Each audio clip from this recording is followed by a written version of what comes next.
జ్వరం నుంచి మనల్ని మనం కాపాడుకోవాలంటే ఏం చేయాలి? మన ఇమ్యూనిటీ ఎక్కువ ఉండాలి. ఏం తింటే మన ఇమ్యూనిటీ ఎక్కువ అవుతుంది? చెప్పండి, ఏం తింటే? చెప్పగలరా ఎవరైనా? మందులు మింగితే ఇమ్యూనిటీ పెరగదు. బలం గోళీ ఆహారం. ఆహారంలో ఏది ఇంపార్టెంట్? అన్నిటికంటే ఇంపార్టెంట్ ఏంటి? ప్రోటీన్స్. ప్రోటీన్స్ ఎవరైతే తిన్నారో ఆయన కరెక్ట్ ఆన్సర్. ప్రోటీన్ తింటే ఇమ్యూనిటీ పెరుగుతుంది. మనం తినే రోజు ఆహారంలో ప్రోటీన్ ఎక్కడ ఉంది చెప్పండి. ఇప్పుడు నువ్వు అన్నం తిన్నావు అనుకో, అందులో ప్రోటీన్ ఏంటి? వెజిటేరియన్స్ కి ప్రోటీన్ ఏంటి తెలుసా మీకు? పప్పులు.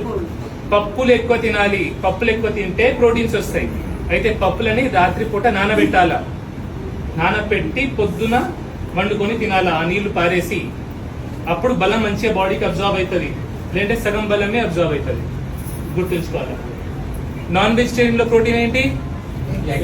మటన్, చికెన్, ఫిష్, ఎగ్స్ అన్ని కూడా ప్రోటీన్స్. సో మనం తినే ఆహారంలో ప్రోటీన్ ఎక్కువ చేస్తే ఇమ్యూనిటీ పెరుగుతుంది, రోగాలు తక్కువ వస్తాయి, జ్వరాలు వచ్చినా తొందరగా నయం అవుతాయి, తక్కువ మందులతో మనం మంచిగా అవుతాం. అన్ని మందులు వాడాల్సిన అవసరం లేదు.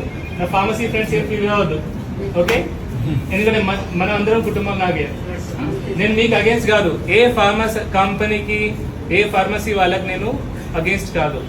నేనేమంటా అంటే అవసరం ఉన్నప్పుడు అవసరం ఉన్న మందులు వాడాలి. అవసరం లేని దగ్గర మందులు వాడకపోతే మంచిది. మందులు ఎక్కువ అవసరం పడకుండా మనం ఆరోగ్యం ఉండాలంటే ఏం చేయాలా? మంచిగా ఆహారం తీసుకోవాలా, లైఫ్ స్టైల్ మోడిఫై చేసుకోవాలా. ఆహారంతో పాటు మనం ఎక్సర్సైజ్ చేయాలా, ఓకే? సో ఈ విషయాలన్నీ నేను డైలీ చెప్తున్నా. నిన్న మొన్న కూడా